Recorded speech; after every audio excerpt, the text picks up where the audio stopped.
My husband left me for my own sister and called me worthless. But when they saw the life I built and the revenge I took, they regretted everything. Stay with me till the end of this video, because what this woman did to the two people who betrayed her will leave you speechless. This is the story of Claire Bennett, a woman who lost her husband, her sister, and almost her sanity in the same year, but who came back stronger than anyone ever imagined. Welcome back to Payback Fire, the channel where betrayal meets justice. If you are new here, hit that subscribe button, because today's story is one of the most satisfying revenge stories we have ever told. Let's begin. Part 1. The Life Before the Storm. Claire Bennett was 32 years old, and by every measure, she was living a good life. She worked as a senior marketing manager at a mid-sized advertising firm in Denver, Colorado. She was smart, dependable, and known around the office for staying calm under pressure. At home, she was married to a man named Ryan Bennett, 34, a construction project manager with an easy smile and a habit of making people feel comfortable around him. They had been married for 6 years. No children yet. They were still planning, still saving, still building toward the life they said they wanted together. Claire's parents had passed away within 2 years of each other when she was in her mid-20s. A car accident took her father, and her mother followed not long after, worn down by grief and illness. The only family Claire had left in the world was her younger sister, Megan. Megan was 28, 3 years younger than Claire, and growing up, the two of them had been inseparable.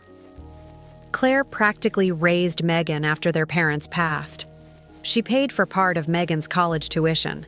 She let Megan stay in her spare bedroom for almost a year when Megan was going through a rough patch after a breakup.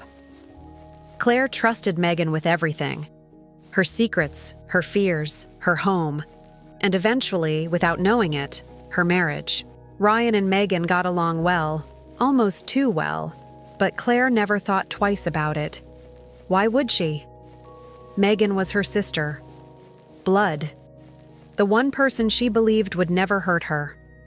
Family dinners were common in the Bennett household. Megan would come over on Sundays, sometimes with wine, sometimes with a new boyfriend, sometimes alone. Ryan would grill on the back porch, Claire would put on music in the kitchen, and Megan would sit at the counter laughing at Ryan's terrible jokes. It looked from the outside like the picture of a happy little family. But looks, as Claire would learn, can hide a rot growing quietly underneath.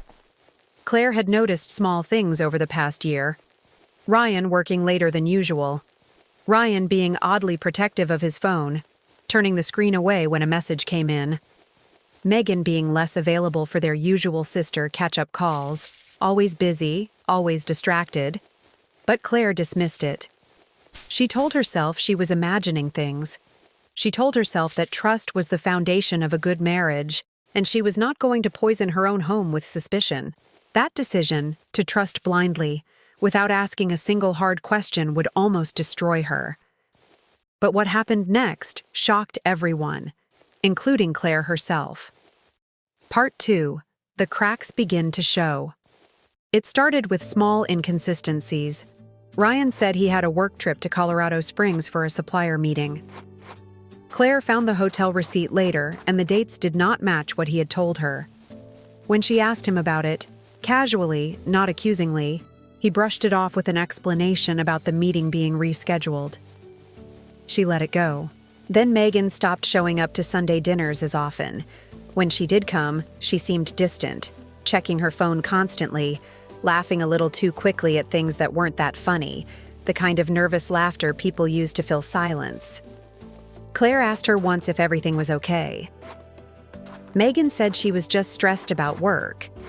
Claire believed her because why would she not? This was her sister, the person she used to share a bedroom with as children, the person she stayed up with all night after their mother's funeral, holding her while she cried. Betrayal from a stranger is painful. Betrayal from someone you built your entire adult life around, someone who watched you grieve, someone who ate at your table every week, is a different kind of pain entirely. It is the kind of pain that does not just break your heart, It rewires how you trust anyone ever again. The real crack came on a Tuesday evening in March. Claire had left work early because of a migraine, something that rarely happened. She texted Ryan to let him know she was heading home, but he did not reply right away. When she pulled into the driveway, his truck was not there, which was normal since he was usually still at a job site in the afternoon. She let herself into the house, took some medicine, and lay down on the couch to rest. An hour later, she heard the front door. She assumed it was Ryan coming home early. Instead, she heard two voices, his and her sister's. They were laughing quietly in the hallway, the kind of laughter shared between two people who think they are alone. Claire sat up slowly, confused, her head still pounding. She was about to call out to let them know she was home when she heard something that made her stomach drop. Ryan said, "Quiet down, she thinks I'm still at the site." And Megan said, "Relax, she trusts you completely. That is the funny part." Claire sat frozen on the couch, her heart pounding louder than her migraine.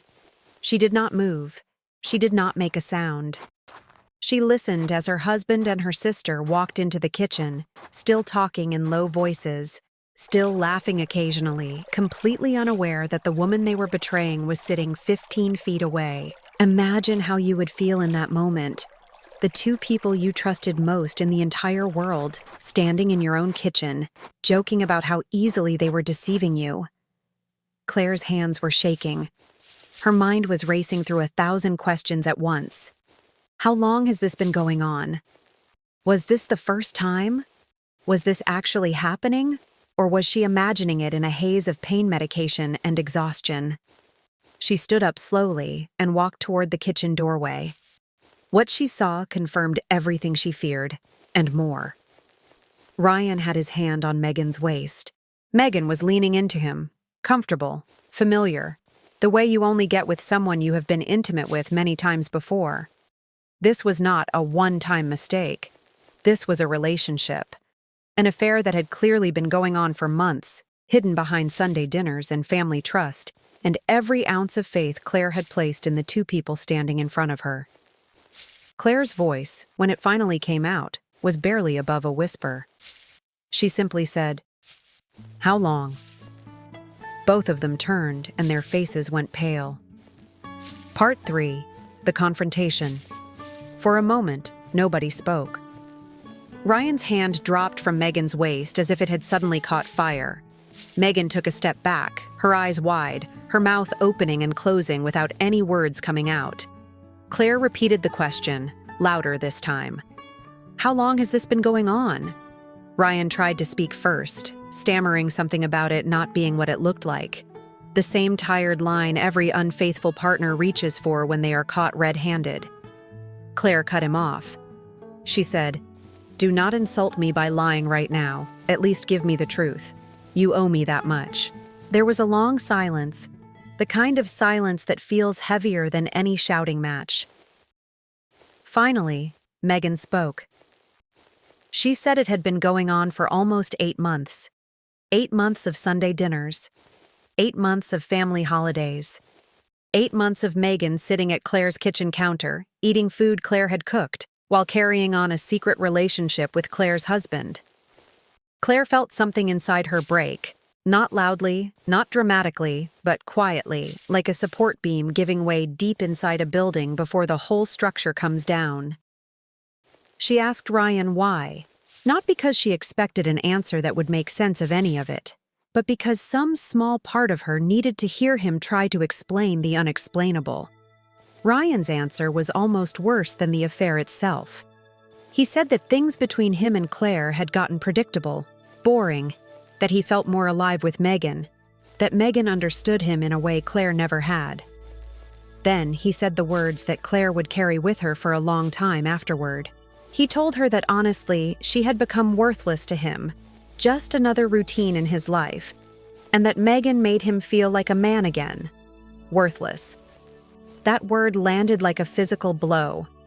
6 years of marriage, supporting him through job losses, standing by him through his father's illness, being the person who held the household together during hard financial years. and in his eyes, she had become worthless. Claire did not scream. She did not cry, at least not yet. She stood there, absorbing the weight of the two words that had just detonated in the middle of her kitchen. Worthless and 8 months. She looked at her sister, the girl she had raised as much as a parent, the person she had protected fiercely her entire life, and she asked her the only question that mattered. Did you ever feel guilty, even once, sitting at my table, knowing what you were doing? Megan's answer was cold, almost defensive. She said that things happen, that she did not plan to fall for Ryan, that Claire should try to understand that love does not always follow the rules people want it to follow. Claire almost laughed, a bitter, hollow laugh, because there was no love here, only betrayal disguised in convenient language. She did not argue further. She did not throw anything, did not raise her voice into a scream the way people might expect. Instead, she turned around, walked to the bedroom, grabbed her purse, her laptop, and her car keys, and walked straight out the front door. Ryan called after her, asking where she was going, telling her they needed to talk about this like adults. Claire did not turn around. She got into her car and drove until she reached a small motel on the edge of town, one she had passed 100 times but never once considered staying in. That night, sitting alone in a room with stiff sheets and flickering fluorescent lights, Claire finally let herself cry. The kind of crying that comes from somewhere deep and old. Grief for her marriage, grief for her sister, grief for the family she thought she had. But somewhere in that motel room, through the tears, something else began to form. Not sadness anymore. Something colder, something sharper. Resolve. Part 4. The long dark months. The weeks that followed were some of the hardest of Claire's life. She stayed with a close friend from work, a woman named Priya, who let her sleep on the couch without asking too many questions the first few nights. Claire filed for divorce almost immediately. There was no version of this story where she considered staying. Ryan, in a strange twist of desperation once reality set in, tried reaching out repeatedly, apologizing, blaming stress, blaming a midlife crisis, even blaming Claire for supposedly not paying enough attention to him in recent years. Claire ignored every message. Megan, on the other hand, tried a different approach. She sent long emotional texts about how she never meant to hurt Claire, how she hoped one day Claire could forgive her, how family was supposed to forgive family. Claire did not respond to those either. Because forgiveness, she realized, is not something you owe automatically to people simply because they share your blood. The hardest part was not losing Ryan. In many ways, once the shock faded, Claire realized she had already been mourning that marriage long before she knew about the affair. She just had not admitted it to herself. The hardest part was losing Megan.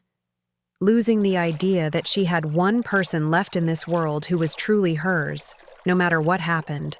There were nights Claire would sit awake, staring at old photographs on her phone, birthdays, holidays, the two of them as children in matching pajamas. She would ask herself over and over how she missed the signs, how she let herself be so blind. But blindness born from trust is not stupidity. It is simply what happens when you believe the people closest to you are incapable of the worst kind of betrayal. For about 6 weeks, Claire operated on autopilot. She went to work, she came home to Priya's couch, she avoided her usual social circles because word had begun to spread, and she hated the pity in people's eyes almost as much as she hated Ryan and Megan.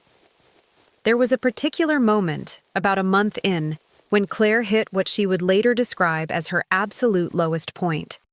She had gone to pick up a few of her remaining belongings from the house, timed carefully so Ryan would not be there. Instead, she found several of Megan's belongings, a hairbrush, a jacket, a pair of shoes, casually placed around what used to be her home, as if Megan had already begun moving in. That was the moment reality fully hit her. This was not a fling that would fade. Ryan and Megan intended to build a life together, in the very house Claire had decorated, in the very rooms Claire had once called home. Claire sat in her car outside that house for almost an hour, engine off, hands gripping the steering wheel, staring at the front door she used to walk through every single day for 6 years. And in that silence, something shifted inside her. She stopped asking herself, how could they do this to me? She started asking herself a different question entirely. What am I going to do about it? Not out of desperation, not out of a desire to beg them to change their minds, but out of a growing, quiet determination to reclaim her life so completely, so powerfully, that their betrayal would end up costing them far more than they ever imagined. This was the turning point. Part 5. Rebuilding from the ashes. Claire made a decision that night sitting in her car. She was done being the woman who cried in motel rooms and slept on other people's couches. She was done letting Ryan's cruel words define her worth. The next morning, she called a divorce attorney, a sharp, no-nonsense woman named Denise Alvarez, who had a reputation for being thorough and, when needed, ruthless in protecting her clients. Claire told Denise everything: the affair, the timeline, the fact that Ryan had already begun cohabiting with Megan before the divorce was even finalized. Denise's eyes lit up in the way a good lawyer's eyes light up when they realize they have an airtight case. Because Colorado, like many states, considers financial contributions and marital assets carefully during divorce proceedings, and Ryan had made several errors that would work heavily in Claire's favor. First, the house. The down payment on their home had come primarily from Claire's inheritance after her parents passed away. Money that was legally considered separate property, not marital property, despite Ryan's name being on the deed alongside hers. Second, Ryan had taken out a joint loan for a truck upgrade 6 months earlier without informing Claire, using shared marital funds, which Denise flagged as a significant point in negotiations. Third, and most damaging for Ryan, several of his text messages with Megan, which Claire had screenshotted in that first devastating week, showed clear evidence of the affair beginning well before the supposed separation date he tried to claim, which affected asset division timing significantly under Colorado's equitable distribution laws. Claire also discovered something else during this process, something that would become a critical piece of her comeback. While going through old files to prepare documents for the divorce, she found paperwork for a small business venture she and Ryan had briefly discussed starting years earlier, a home renovation and design consulting company, an idea Ryan had dismissed at the time as unrealistic and a waste of money. Claire had quietly kept researching it over the years anyway, taking online courses in interior design and small business management during quiet weekends, always telling herself maybe someday. Someday had just arrived, whether she was ready or not. With Priya's encouragement and using a modest settlement Denise secured for her from the divorce proceedings, plus her own savings, Claire decided to actually launch that business, now under her full control, with her name only. She called it Bennett Reimagined Designs, keeping her married name for now, a small quiet piece of irony she allowed herself, since she intended to make Ryan regret that name meaning something powerful and successful, completely without him. The first few months of the business were slow. Claire took small residential design jobs, helped a few local homeowners renovate outdated kitchens and living rooms, built a modest portfolio, and slowly began posting her work online. She poured every ounce of pain, frustration, and determination into her projects.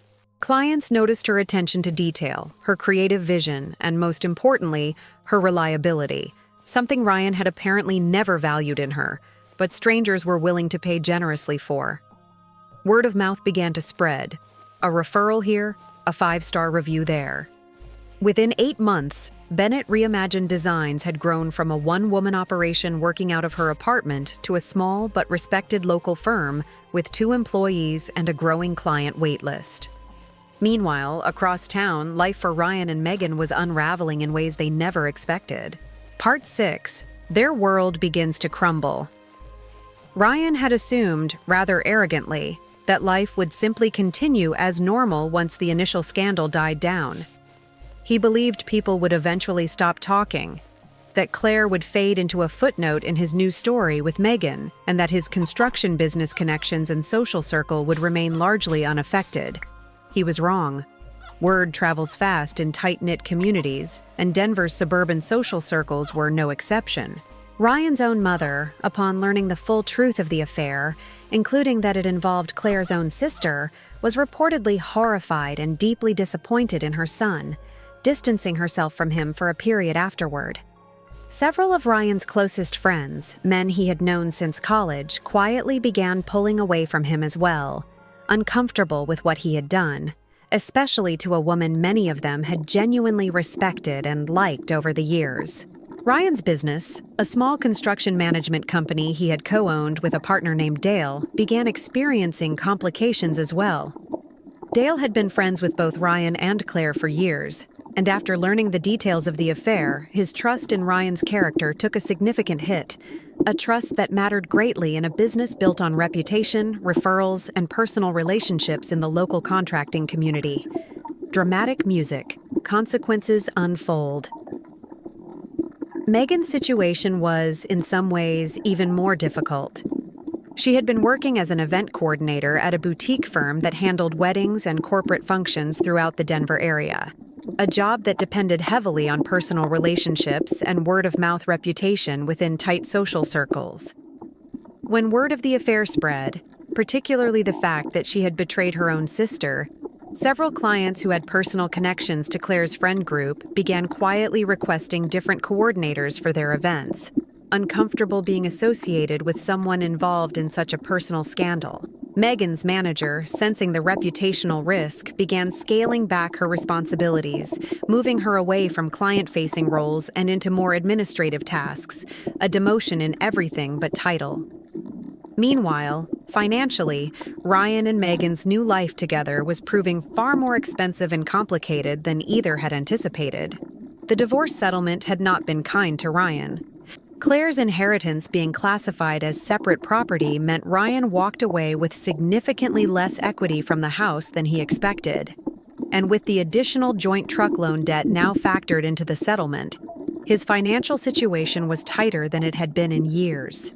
Ryan and Megan decided to stay in the same house Claire had once called home, partly out of financial necessity, and partly, some close friends speculated, because Ryan wanted to prove to himself and everyone else that this new relationship was worth the fallout. But living in a house filled with memories of another woman, a woman who had decorated every room, chosen every color, built every corner of that home with love and care, proved to be more psychologically difficult than either of them expected. Neighbors who had known Claire for years were cold toward the new couple. Small pleasantries stopped. Invitations to neighborhood gatherings quietly ended. Ryan and Megan had traded a life of comfortable social standing for isolation, judgment, and a home that no longer felt like a fresh start, but rather like living inside someone else's unfinished grief. Part 7. Claire's rise continues. While Ryan and Megan's world slowly crumbled under the weight of consequences they had not anticipated, Claire's life was transforming in ways she never imagined possible. Bennett Reimagined Designs continued to grow steadily, month after month, and roughly a year and a half after the divorce was finalized, Claire secured her biggest contract yet, a full renovation project for a boutique bed and breakfast just outside Denver, a project that would be featured in a regional home and lifestyle magazine. The exposure from that magazine feature changed everything. Claire's business inquiries tripled within a few months. She was invited to speak on a local morning show about starting a business after personal hardship, an invitation she almost declined out of nervousness, but Priya convinced her to accept, reminding her how far she had come. During that interview, Claire spoke carefully, without naming names or going into painful specifics, about rebuilding her life after a devastating personal betrayal, about learning that self-worth cannot be determined by people who never deserved the privilege of defining it in the first place. The interview resonated deeply with viewers. Clips of it circulated locally, then further, picked up by a few larger online outlets covering stories of personal reinvention. Ironically, and painfully for Ryan, Several people in his own social and professional circles saw that interview and recognized Claire immediately. Word eventually reached him, through a mutual acquaintance, that his ex-wife had become something of a local success story, admired publicly for resilience and talent, while he was quietly regarded by many former friends as the man who destroyed his marriage and his relationship with his own family for a decision he now privately admitted to very few people he deeply regretted. Because here is the truth that began to unfold for Ryan over those 2 years. The relationship with Megan, the one he claimed made him feel alive again, the one he sacrificed his marriage and his sister-in-law relationship for, began falling apart under its own weight. Part 8. When the affair turns to ashes. Relationships built on betrayal often carry within them the same instability that created them in the first place, and Ryan and Megan's relationship was no exception. The excitement and secrecy that had fueled their affair for 8 months evaporated once they were simply an ordinary couple living an ordinary life, without deadlines to sneak around, without the thrill of hiding something forbidden. What remained, once the adrenaline faded, were two people who, as it turned out, did not actually know each other nearly as well as they believed during the affair. Megan grew increasingly resentful of the social isolation their relationship had caused, blaming Ryan for not doing more to repair his friendships and business relationships, seemingly forgetting her own role in creating the situation in the first place. Ryan, meanwhile, grew frustrated that Megan did not manage the household with the same care and effort Claire once had. An ironic and almost darkly comedic complaint, given that Claire's caretaking and effort were precisely what he had called boring and predictable less than 2 years earlier. Arguments became frequent. Small disagreements about finances, about whose fault the social fallout truly was, about unresolved guilt neither of them had properly processed, began escalating into serious fights. About 2 years after the affair was first discovered, Ryan and Megan's relationship ended entirely, in a breakup that, according to people close to the situation, was far uglier and more bitter than either of them anticipated. Megan moved out of the house, back into a small apartment on the other side of town, largely isolated from her previous social circle, her professional reputation still recovering, and now facing the reality of starting over completely alone, without the sister who had always been her safety net in hard times. Ryan remained in the house, now completely alone, surrounded by memories of 2 failed relationships, watching from a distance as the woman he once called worthless built a thriving business, a respected reputation, and a life that no longer had any space for him in it whatsoever. Imagine how he felt, watching all of this unfold, knowing he had thrown away a genuinely good marriage for a relationship that ultimately gave him nothing but isolation, professional damage, and profound regret. Part 9. The Unexpected Encounter. Almost 3 years after that devastating night in the kitchen, Claire found herself at a home and design industry conference in downtown Denver, invited as a guest speaker on a small panel about entrepreneurship after personal setbacks. She had grown significantly more confident over the years, comfortable speaking publicly about resilience, comfortable being seen, admired, and respected for exactly who she was, without needing anyone else's validation to feel whole. During a break between panel sessions while grabbing coffee near the conference lobby, Claire nearly walked directly into Ryan. He had come to the same conference, attempting, it seemed, to network for his struggling construction business, which had lost several key contracts over the past year due to reputational damage, and Dale's eventual decision to dissolve their partnership entirely. For a long, tense moment, neither of them spoke. Ryan looked visibly older, worn down in a way that had little to do with actual age and everything to do with the weight of consequences finally catching up to him. He was the one who broke the silence first, his voice noticeably smaller, quieter than the confident tone Claire remembered from years earlier. He said her name, then told her he had heard about her success, that he was, in his words, genuinely happy for her. Claire studied him for a moment, feeling something she had not expected to feel in that moment. Not anger, not sadness, but a strange, calm sense of closure. She thanked him politely, the way you might thank a distant acquaintance, then added something she had waited 3 years to be able to say with complete honesty and zero bitterness in her voice. She told him that she used to believe what he said that night in the kitchen, that she was worthless, that it took her a long time and a lot of hard work to realize that his words had never actually been about her worth at all. They were only ever a reflection of his own choices and his own character. Ryan had no response to that. What could he possibly say? Claire wished him well with his business, a genuine if distant courtesy, then turned and walked back toward the conference hall, toward her own panel, toward the life she had built entirely on her own terms, without needing anything further from him at all. That brief encounter became, in many ways, the true emotional climax of Claire's story. Not a dramatic confrontation, not a scene of shouting or tears, but a quiet, powerful moment where the woman once called worthless stood taller, more secure and more successful than the man who tried to convince her she was nothing. Part 10. Megan's attempt at reconciliation. Roughly 4 years after the affair was discovered, Megan reached out to Claire directly for the first time in years, through a lengthy letter rather than a text message, perhaps sensing that a letter carried more weight, more sincerity than a quick digital message ever could. In the letter, Megan admitted in detail how deeply she regretted what she had done, not only the affair itself, but the entire pattern of dishonesty and betrayal that led up to it. She wrote about how isolating the years since had been, losing not only her relationship with Ryan, but her entire support system, her sister, her closest friends, much of her professional reputation, all consequences of choices she now recognized as deeply selfish and damaging. She asked, not for immediate forgiveness, but simply for the possibility of eventually rebuilding some form of relationship, acknowledging that she understood if Claire needed more time, or if Claire decided she never wanted contact again at all. Claire read the letter several times over the course of a few weeks, sitting with the complicated emotions it brought up, before finally deciding how she wanted to respond. She wrote back, not with anger, not with cruelty, but with clear, firm honesty.